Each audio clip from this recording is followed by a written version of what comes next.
Well, you're back here on the pause, and we've got Kwete Nate on the line now. Hello, Kwete. Hello.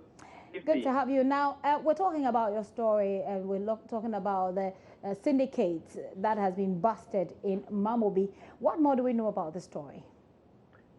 Gifty, when I spoke to my sources within the police service, what they told me was that they've been following some leads based on the information that has been given to them.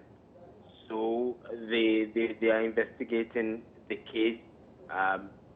What they've done is that they've profiled these persons who have been arrested, and they are also doing background checks on them.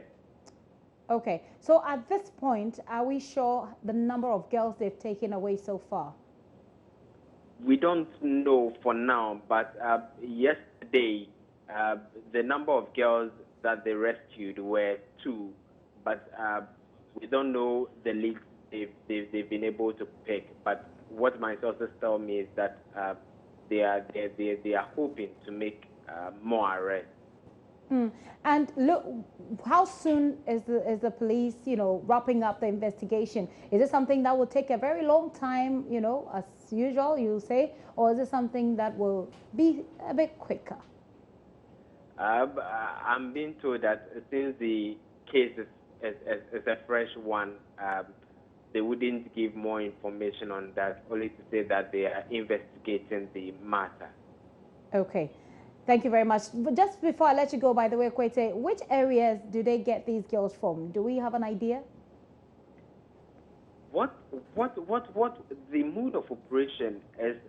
These people scout for girls, and they intend to make these girls their agents. So these girls go to inter areas like the Volta region, like the Ashanti region, and they go scouting for girls. So they are kind of nationwide. Okay. That's how they operate. So we should look forward for more information on this from the police, correct? Definitely. Thank you very much. Kwete Nate is our investigative journalist here, and he has been following on that story. Let me bring you back home. Well, in September 2014, a Joy News crew working on a story at Mensa Guinea, a slum community near Art Center, was arrested on orders of then Accra Mayor Alfredo Kovandapoy. The crew wanted to catch up with folks living there after unauthorized structures they had put up were demolished on the orders of the mayor the previous day. Now, the mayor accused them, I'm talking about the crew, my colleagues, of fabricating the story. Here is the story for which the crew stood accused. For many years, Mensa Guinea, a slum behind the Arts Center, had been home to many families. Many of the residents have to find another place to live now because city authorities had demolished their structures. The people were given 3 days to remove their property because the community had recorded many cholera cases. So the Accra Mayor's solution to the insanitary conditions in the community was to bulldoze the buildings there. We set out at 9 p.m. to tell the story of the people of Mensa Guinea. Some were already moving out their items. So we walked up through the community to find out how the people were living their lives after the demolition.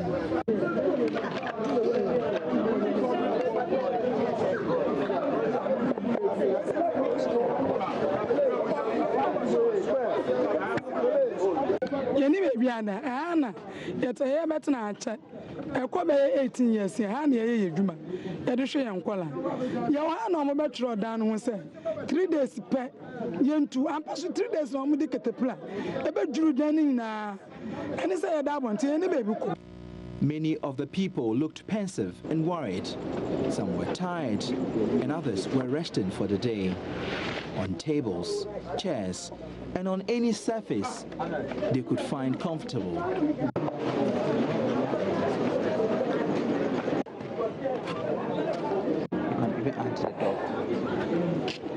Mothers had their babies strapped at their back while resting. Some were just hanging in there, trying to put body and soul together.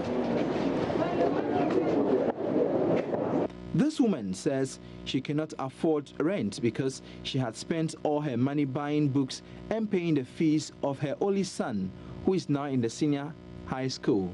The woman said they have nowhere to go, pleading government should give them more time so they adequately plan and move out. Tuesday night,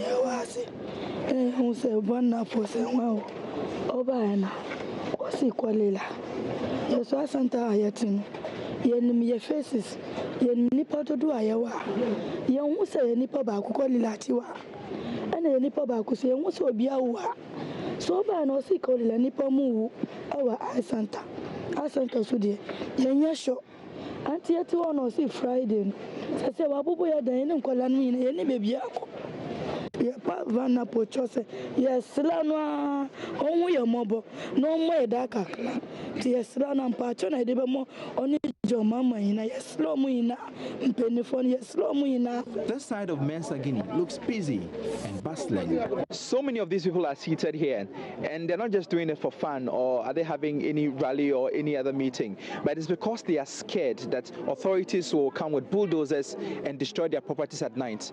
So they are being very vigilant, protecting their lives and their property. Spokesperson for the community is Kofi Esiedu.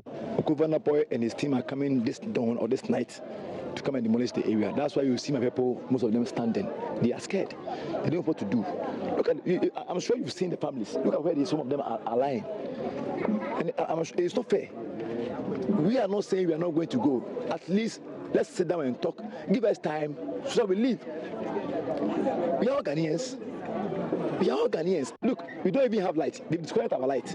Even water, they've disconnected our water too. So how can we live?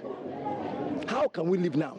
As he ends his account, we get to know that the police had come to arrest us because the place was marked for demolition. Proceed. Relax. You know what I want you to do? Just take the card. See, the camera is... Take the card off. Jojo Kobna, Joy News.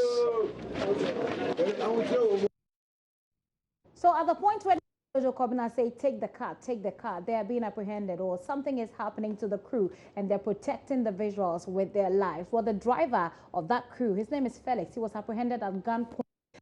Reporter Jojo Kobna and the camera technician Festus Jackson were later arrested. Police at the time said they were being investigated for, quote, offensive conduct, which essentially meant they were doing something that provokes another party. The mayor of Accra, Alfred Okuvanda-Poy, at the time was a complainant. Now, the second case involved our editor at our sister station, Adom FM, along with some reporters. They were physically assaulted by staff of the National Health Insurance Authority and Ablekuma. Here is Efiapo Kua narrating the incident, that what happened to him, to her previously. This all happened at the NHIS office, district office at Ablekuma. It's in between Flamingo Junction and Zongo Junction. That's where it took place. And I had gone there, like you rightfully said, to rescue a reporter. I had sent a reporter to investigate or find out allegations by some people, patients who had gone to the hospital when they had issues with the NHIS cards, and others who had come there to register under the biometric registration, to find out why there were delays, why there were challenges with the registration process. So I was expecting a report by midday. I didn't get a report. So I asked him why he didn't get us the report by midday, and he said that his phone had been confiscated together with his recorder. So I didn't even go back to the newsroom for the afternoon news meeting. I just got into a taxi and got there to verify. And my understanding at the time was that I was going to just plead for the return of the recorder and telephone. When I got there, they said he was in a meeting. When I went to see him, he said, nobody has the right. And he was trying to school me on ethics. The NHIS boss was trying to school me on journalism ethics. That don't I know that I have to tell my reporters to take permission from him before they speak to the people, and that the people there, the subscribers, are his people. So we can't speak to him. And in trying to explain to him, that was when he got furious and he started throwing tantrums. And I said, unfortunately for you, I am recording this conversation and I'm going to make sure I play it to your boss, Mr. Sylvester Mensah. And then he just went berserk. And he said, you can take it to the president, you can take it to the minister. I don't give a damn. But I've come outside. Then he tapped my shoulders twice. One of the reporters said, you can't touch her, so don't touch her. That was when another young man whom he brought from upstairs just descended on me, attacked me, held my shirt, threw me down, and I realized I was going down, so I also held his shirt in order to hold on and still keep standing and keep my stability. By the time I realized I was in the gutter somewhere with slaps on my face and bruises on my thigh, and like you can see, part of my skirt is torn, showing my skin and all that. So that was what happened. Those are the two cases I'm talking about. Both cases have been determined and they went in favor, of course, of multimedia. Lawyer Samson Ladi Ayenene is counsel for multimedia. He joins me on the telephone line. Before that, he described this as a significant judicial affirmation of media freedoms and clear abhorrence of attacks or abuse of journalists. It sounds like big English, doesn't it? He's on the line. He will explain exactly what he means. Thank you very much, counsel, for your time here on The Pulse. Hi. Hi. So 2 long years has taken to determine this case. How would you summarize the process, the facts, and the outcome? Well, first of all, I think that those within the media space ought to have some gratitude to multimedia, particularly because, like you noted, these are significant victory for media freedom. And I would wish and invite all journalists, media owners, media practitioners to make time and read the two judgments. The first judgment by Justice Domachari, who is a justice of the Court of Appeal and who sat in the High Court as an additional High Court judge. They should read that, and there's a lot to learn from it. Number one, the judgment was clear in Domachari's judgment, was clear that if a journalist comes to your premises, you have a duty to ensure the safety of that journalist. If you do not, and you fail in the duty of ensuring the safety of the journalist on your premises, and something wrong, untoward happened to that journalist, you'll be held liable and you will suffer the consequences. Number two, if the journalist is on your premises, you do not owe only a duty to ensure the safety of that journalist, but you owe a duty to ensure the safety of that journalist against a third party, someone from outside of your premises coming to attack the journalist or do something wrong to them. So first, you yourself have a duty to ensure that you do not violate that journalist's rights. And number two, you also have an additional responsibility to ensure that if anybody is coming onto your premises, a third party is coming onto your premises, they too don't hurt the journalist. Because you see, in the Efia-Pokuah case, they came to court claiming that the person who hurt Efia-Pokuah, they do not know him because that person is not actually their staff, doesn't work with them. Right. It's unknown. And the court said, you're wrong, because we have seen attempts that you are making to run away from your own sin. But even if you succeeded in running away, be told that if that person was an outsider who came to your premises and hurt the journalist while the journalist was on your premises, you have a duty in that direction. Now, if you read the second judgment in Jojo Kobine's case, Justice Anthony Yeboah in the Human Rights Court 2, and remember that this is the judge who gave a judgment ahead of the passage of the Right to Information Law. This judge was very extensive in this judgment and said that, number one, the journalists have the right to the information they seek from all entities and all persons in the country. In fact, he confirmed what Justice Domachari has said in the Efia-Pokuah case. Justice Domacheri had actually said, if the journalist is seeking the information, they must use straightforward means to get the information. But if you are seeking to block them from getting that information, the journalist has every right to use not straightforward means to get the information. Because you remember that the NHIA officials claimed that the way they sought to, Efiapoku and Co. sought to get the information was not a straightforward means to get the information. The judge said, you are wrong. If you are seeking to stifle their access to the information, they have every right to use not straightforward means, including recording you without you knowing.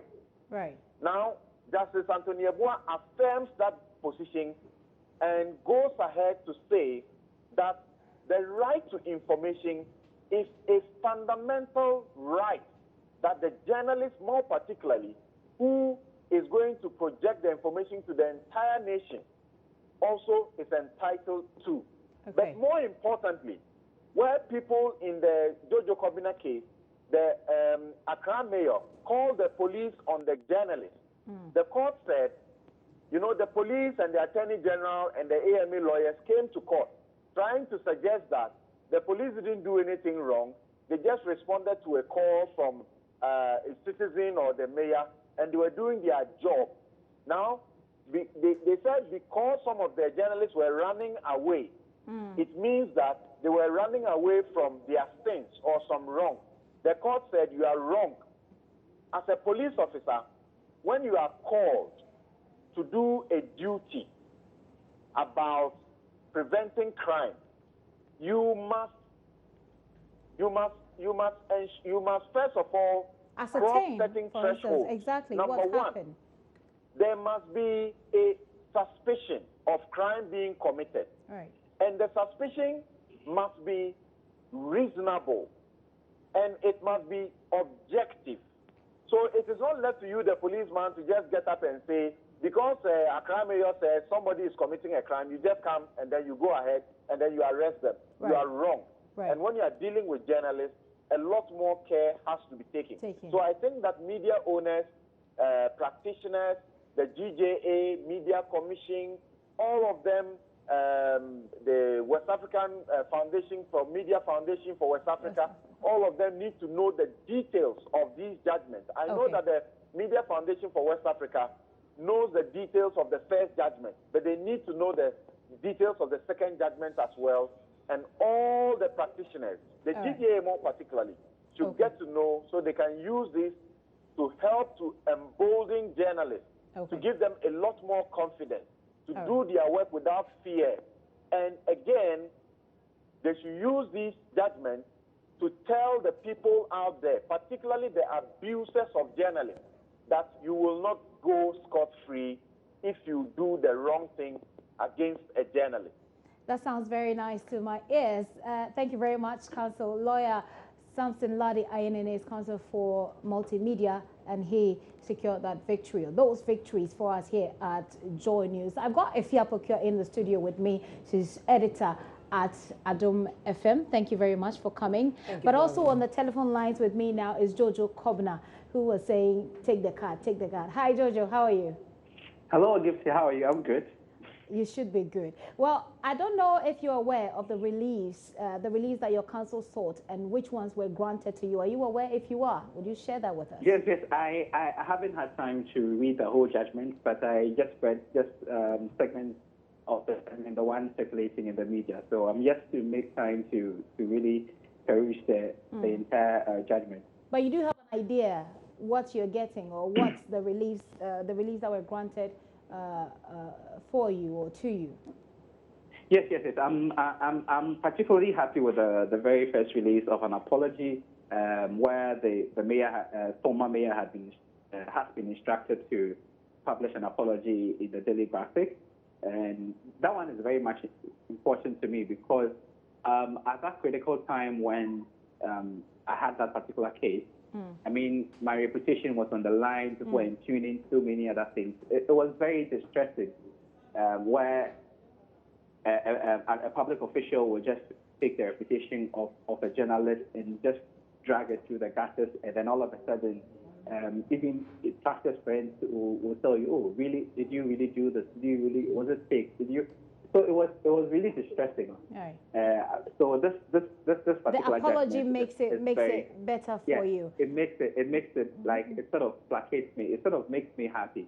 Very, very, very happy. Okay. And apart from that, I know there's some monetary release as well. Yes. I don't know the details, but I read that 5,000 Ghana cedis. Yes, something like that. Okay.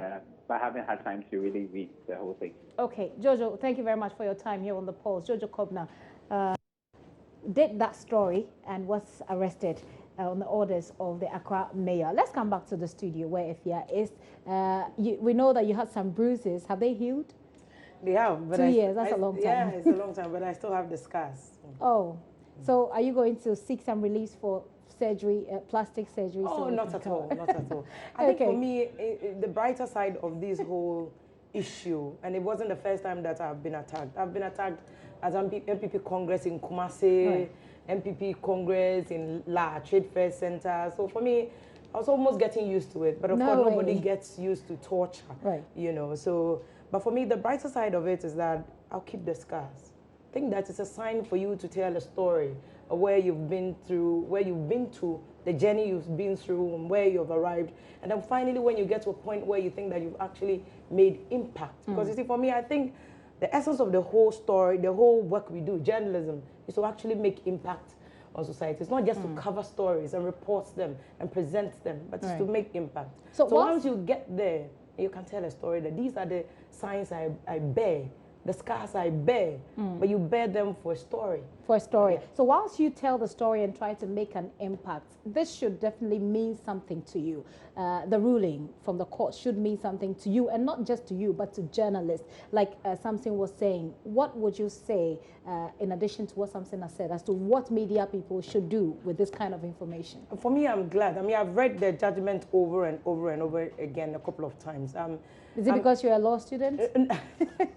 Well, partly because I really wanted to understand the basis upon which the judgment was given in our favor. Okay. I just didn't want to be emotionally attached to it and just be excited about it because I've been given judgment in our favor, but also to understand the law behind it and the reasoning behind it, so that I can also share it with the newsroom that I belong to, that these are the things that we should do. Of course, we also know that as media people, there are excesses in our job. True. So we shouldn't just be excited about it, but I also wanted to understand the other side, because they had argued before the court that we were vexatious and all that, and I wanted to understand how the court dismantled that and arrived at the decision that they arrived in.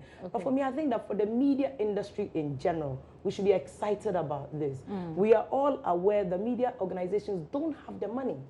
Some of them could have gone to court. And some of them have even suffered worse attacks than we have. But they could have gone to court, but they just couldn't afford the legal fees. Multimedia is in a better position because we've been in this industry for more than 20 years, so we could do it. So, but I think that the fundamental issue is that it is victory for the media people. Like Samson said, this should embolden us. This should excite us. This should make us, give us confidence that we step out there and we are happy about the job we're doing. We're passionate about the job we're doing. We're passionate about telling stories about other people and not just us. It's just one of the unfortunate situations where we become the story instead of other people becoming the story. So I think this is victory. But of course, I think the most important thing, again, for me is that we do the public education. Just recently, there was a press conference at Gamashi. One of my reporters went there, and they were beaten just for taking pictures. So there's still a need for the public to appreciate what we do. That once they're anywhere, we come there to cover a story, that it is for their interest that we're there.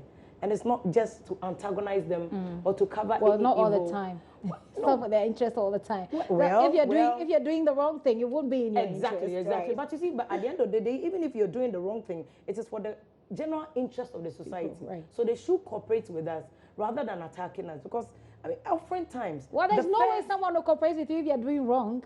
If they are doing wrong, they won't cooperate with you. They'll beat you up. Yeah, but you see, elsewhere in other advanced democracies, they don't. The first thing to do is not just to attack the journalists. Right.